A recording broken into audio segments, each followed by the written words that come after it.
빅데이터를 공부한 남자 빅공남 암기 시작하도록 하겠습니다. 빅데이터 분석기사 필기 1과목 암기할 건데요. 오늘은 데이터의 구조 3가지, 정형 데이터, 반정형 데이터, 비정형 데이터에 대해서 알아볼 거고, 두 번째는 빅데이터 활용 7가지에 대해서 빠르게 암기하는 시간을 갖도록 하겠습니다.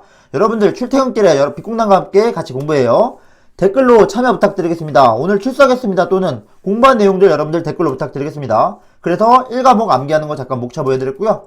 오늘 암기 주제 정형, 반정형, 비정형 데이터, 그 다음 활용 테크닉을 간단하게 개요만 보여드리겠습니다. 먼저 3가지. 정형 데이터, 비정형 데이터, 절반? 반정형 데이터가 무엇인가? 이게 무엇인지 구분할 줄 알면 될 것 같고요. 두 번째는 7가지 테크닉은 다음과 같습니다. 연관 규칙, 어소시에이션 룰, 클래시피케이션, 유전 알고리즘, 제너틱 알고리즘, 머신러닝, 회귀 분석, 감정 분석, 소셜 분석. 이게 대략적으로 정확한 개념보다는 어떤 거 하다, 이런 건 이런 거다, 분류만 할 줄 알면 될 것 같습니다. 그래서 먼저 데이터 3가지 먼저 보도록 하겠습니다. 정형 데이터, 반정형 데이터, 비정형 데이터 하는데, 정형이라는 어떤 고정되어 있는 틀 안에 있는 데이터를 가리키는데요. 다음과 같습니다. 정형화된 구조, 그 다음 DBMS란 말이 나왔는데, 데이터베이스 매니징 시스템. 그러니까 보통 회사에서 다들 회사 다니면 사내 그 인사기록부라든지 어떤 물건 재고 장부, 이건 정형한 엑셀 시트 같이 어떤 고정된 틀이 있고, 여기 이렇게 한 줄씩 한 줄씩 데이터를 추가해가는 데이터 구조로 대부분 이루어져 있죠. 그래서 기존에 있는 데이터는 엑셀, 시트, 인사기록부, 장부관리, 어떤 정형화된 틀 안에 있는, 틀 안에 넣기만 하는 데이터를 우리는 정형 데이터랍니다. 고전적인 데이터겠죠? 근데 이제 빅데이터로 넘어오면서 이제 이런 데이터들이 늘게 됐습니다. 비정형 데이터. 정형하지 않다, 틀이 없다. 그래서 고정된 필드가 없고, 각각 데이터 하나하나가 규칙이 없고, 그냥 데이터 통째로 데이터 하나하나가 돼 있고, 규칙이 없는 비정형 데이터가 나오기 시작합니다. 예를 들어서 SNS의 글들, 페이스북이라든지 인스타그램이라든지 이런 글이 올라오면은 이건 규칙이 없어요. 그냥 거기다 어떤 저희는 데이터를 추출해내야 되는 거죠. 또는 영상, 유튜브 영상, 사진, 그 다음 이제 이게 옛날에 없던 거죠.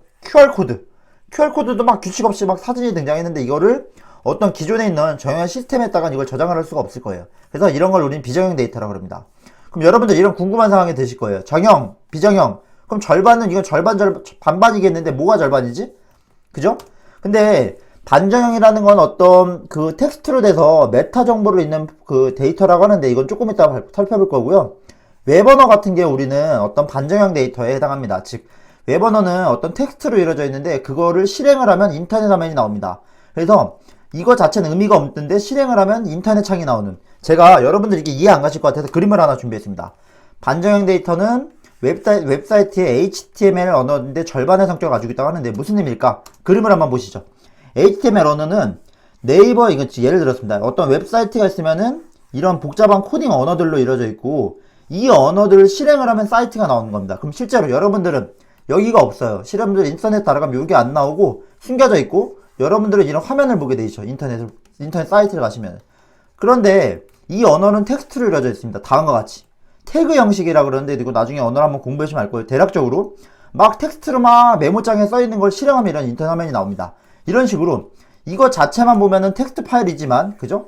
근데 실행을 하면 인터넷이 나오는 어떤 정보를 담고 있는 언어, 그죠? 이거 마크업 표식 언어라 그러는데, 그런 언어들을 우리는 그렇죠? 그런 언어들을 우리는 반정형 데이터, 절반에 있는 언어라고 하고 반정형 데이터를 합니다. 그래서 이 언어를 실행하면 사이트가 나오고, 이런 언어들을 우리는 절반의 데이터라고 합니다. 반정형 데이터. HTML, XML, 자바스크립트, 제이슨 언어 이런 게 나오는데, 그런 것들을 가리킵니다. 여러분들 참고로 빅공남 그 재생 목록에 가면은 웹크롤링 하는 웹언어 정리를 해놓는 게 있어요. 시간 되실 때 이걸 이제 시험과 상관없이 공부해보시면은, 웹언어는 이런 거다라고 이해하실 수가 있어요. 참고로 알려드립니다. 그래서 정리합니다. 정형 데이터는 정형화된 구조, 그 다음 우리가 회사에서 쓰는 것들은 대부분 이 시스템에 있을 거고, 이런 거는 인사기록부, 그 다음 재고관리, 이런 거는 다 정형 데이터고요. 요새 새롭게 등장한 고정된 필드가 없다는 건 어떤 이 엑셀 시트처럼 정형화된 어떤 그 사각형의 데이터가 들어가는 게 아니라 동영상, 사진, 음원 등이 비정형입니다.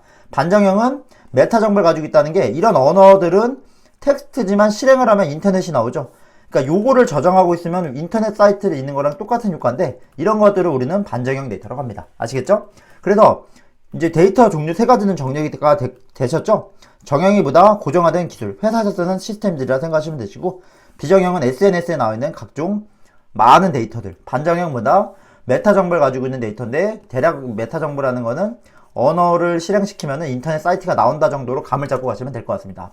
두 번째, 빅데이터 분석까지 7가지 테크닉을 보셔야겠죠? 다음과 같습니다. 먼저 보시겠습니다. 연관 규칙. 어떤 A를 연상하면은 연관 추천이 아니라 연관 키워드 이런 걸 볼 수 있겠고, 유형 분석이라는 건 딱 봐도 클래시피케이션. 그룹을 나눠야겠죠? 유전 알고리즘은 이건 뭐냐면 생물학적 진화라 보시면 됩니다. A에서 B로 진화하고, 그러니까 이건 약간 진화해가지고 최종의 솔루션을 찾아가는 것. 유전 알고리즘 하면 최적화 솔루션을 찾는 거라 생각하시면 됩니다. 아시겠죠?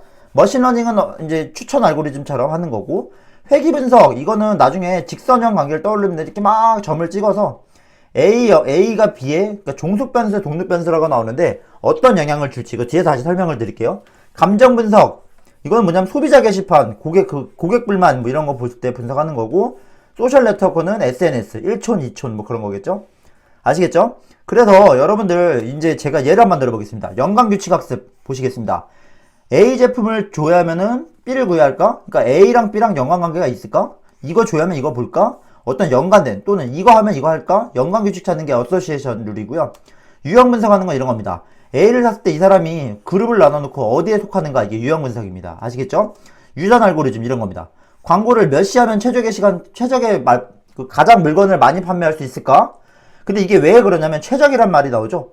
그러니까 이게 유전이라는 건 생물학적 유전, 진화를 떠올리면 됩니다. A에서 B로 가고 B에서 C로 가고 순서대로 진화를 해가면서 이게 아니면 좀 더 좋은 결과를 찾아서 최적의 솔루션을 찾았다. 그래서 유전 알고리즘입니다. 아시겠죠?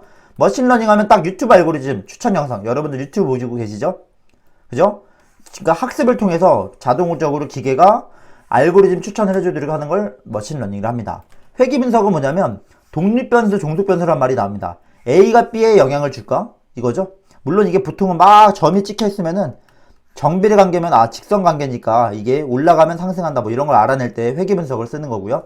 감정 분석 말씀드렸듯이 소비자 게시판, 소셜 네트워크는 SNS, 1촌 파워블로거, 인플루언서 이런 거겠죠.